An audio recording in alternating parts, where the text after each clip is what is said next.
A limestone cliff rises 112 meters straight out of a mountain river in northern Slovakia. No slope, no gradual climb. Straight up.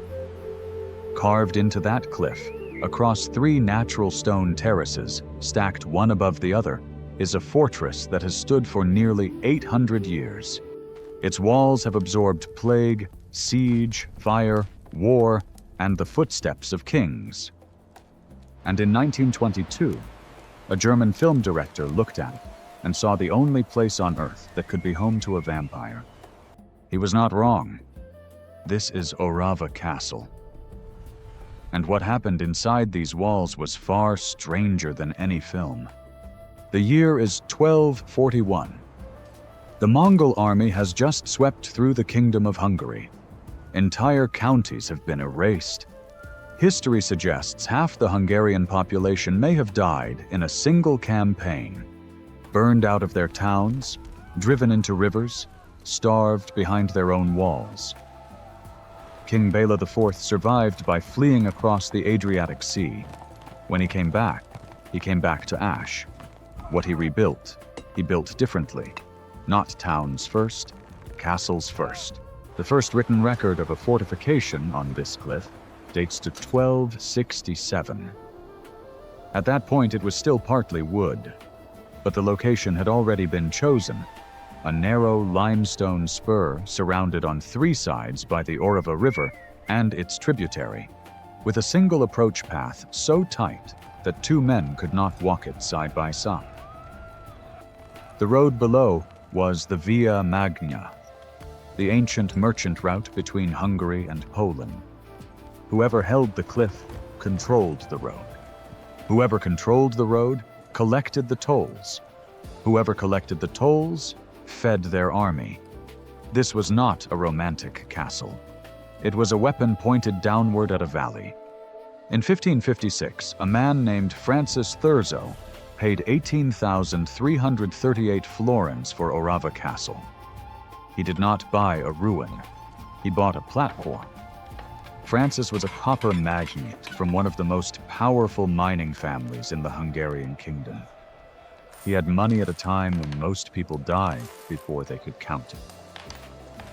He looked at this medieval military structure and began tearing out its bones and replacing them with something that announced exactly who he was. The first castle gate, the Thurzo Palace, a Gothic chapel on the lower terrace, walls rebuilt in Renaissance stone. He spent the rest of his life and fortune rebuilding Orava and died before he could see it finished. His son George completed it. George Thurzo rose to become Palatine of Hungary in 1609, the second highest office in the kingdom, answerable only to the king. He was Protestant in a Catholic kingdom, which made every stone of Orava a political statement. The chapel he finished was Protestant. The decorations on the walls of his palace were Protestant. The family crypt he sealed beneath the chapel floor was Protestant. Every room in this castle declared what he believed and dared anyone to challenge it.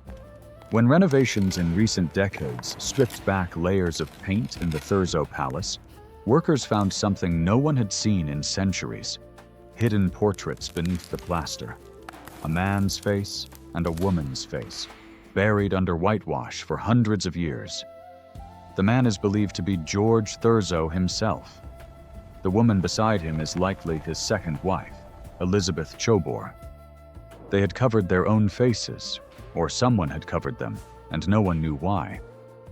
The chapel the Thurzo family built still stands in the lower castle. At its center, carved in white marble, is a tomb effigy of George Thurzo. He is shown in full armor, hands crossed over his chest, eyes closed. The statue was completed after his death in 1616, so every detail was deliberate. The armor, the position of the hands, the tilt of the head. It is a man deciding how history would remember him. Below the chapel floor, down a narrow stair cut into the rock, is the family crypt. George is here. Elizabeth Chobor is here. One of their 7 daughters, Anna, is here. and in a smaller stone box, their only son, Imrich, who died as a child before he could inherit anything. After George died, his daughters ran the estate through an elected administrator. The male line of one of the most powerful dynasties in Hungary simply ran out. 7 daughters and a dead boy in a box under a chapel. All that power, all that stone, and the family name dissolved into the mountain like snow. To understand what Orava was built to survive, it's time to walk the approach. 1 path in, 3 gates, each set behind the previous one, so that breaking through the first only delivered attackers into a walled killing ground.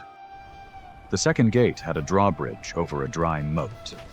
The third was flanked by a bastion with walls 6 meters thick enough to withstand direct cannon fire, which is why it was one of the only structures to survive the fire of 1800, with its original 17th century coffered ceiling still intact. Inside the walls, the casemates. Soldiers' rooms carved directly into the cliff face, with narrow horizontal slots for cannon and rifle fire. From outside, you could not see the men shooting through those slots. You could only see the smoke. Below even the casemates, tunnels, connecting the lower, middle, and upper sections. If the lower gate fell, defenders sealed the tunnel and retreated upward. If the middle fell, they moved to the citadel. The citadel at the top, the oldest section, built in the 13th century directly on the limestone spine of the cliff, had walls over 2 meters thick and a rainwater cistern carved into the rock that could sustain a garrison for weeks without resupply. At the highest window of the citadel, you stand 112 meters above the river. On a clear day, you see 3 countries. Slovakia beneath you, Poland to the north, the edge of Hungary to the south. In the 13th century, this window was a watch post. It took a soldier 20 minutes to climb from the river gate to this point. An attacking army would have been visible for an hour before they arrived. On April 18, 1800, a priest living in the residential quarters of Orava Castle left the door to his heating chamber open when he left the room. The wooden roof structures caught. The fire spread. For days and nights it burned. Everything above the stone, every wooden ceiling, every timber beam, every carved interior was burnt. The middle and upper castle were gutted entirely. The lower castle was partly saved only because the roof shingles fell over some of the objects before the walls collapsed, burying them in ash rather than flame. Every archive, every document, every map and record and personal letter going back to the 13th century is ash. The Thurzo family had been meticulous record keepers. Historians believe the Orava archives contained documentation of the region going back nearly 600 years. One negligent man and an open door erased it all. The reconstruction that followed was led first by Francis Zichy, and later, between 1906 and 1912, by Joseph Palffy. What you see of the castle's interiors today, the painted ceilings, the restored palace rooms, the neo-Gothic detailing on the towers, is largely their hand. They did not restore it to what it was. They restored it to what they imagined it should have been, which is its own kind of history. In 1921, director F.W. Murnau needed a castle for his film. He was making an unauthorized adaptation of Bram Stoker's Dracula, changing all the names to avoid paying for the rights. The vampire became Count Orlok, the setting became fictional Transylvania, and the whole production was stretched across the smallest possible budget. His producers could not afford to build a castle set that looked convincing, so they found one. There were no castles in Germany with the quality they needed. They sent scouts east. They found Orava. The exteriors you see in NOSFERATU, the gate through which Count Orlok passes, the stone courtyards, the arched portals and winding stairs, are all Orava. No dressing, no false walls, no constructed perspective. The crew photographed the castle exactly as it stood, more than a century after the fire, still half rebuilt, still carrying the visual weight of everything that had happened inside it. The court ruled that every copy of Nosferatu must be destroyed. The studio went bankrupt, but one print survived.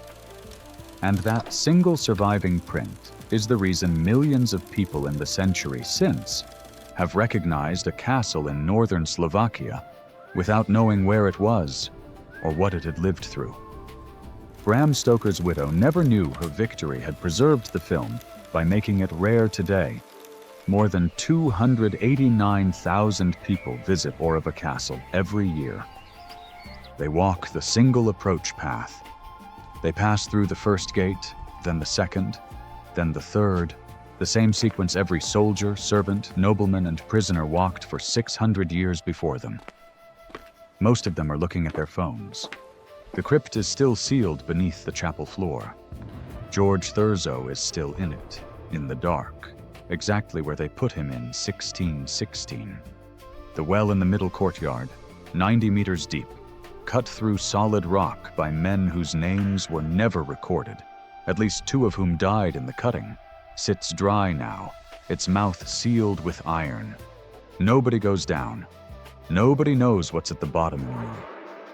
The bastion with the 6-meter walls still has its original 17th century ceiling, the only original ceiling left in the entire complex.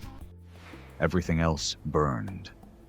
That one room, by accident of weight and stone, survived. And the arch, the low stone arch in the lower courtyard, the one Count Orlok passed through in 1922 with his coffin on his shoulder and his shadow stretching wrong across the wall. That arch is still there. No plaque, no marker, nothing to tell you what that stone has been a part of. The Orava River is still running 112 meters below. The same river it was in 1241 when Bela IV looked at this cliff and decided nothing would ever fall from it again. The water sounds the same from up there, cold, continuous, indifferent. At night, when the last visitor has gone and the gate is locked and the only light comes from the valley towns below, the castle sits on its cliff the way it always has, waiting. For what exactly? That part nobody has ever been able to say.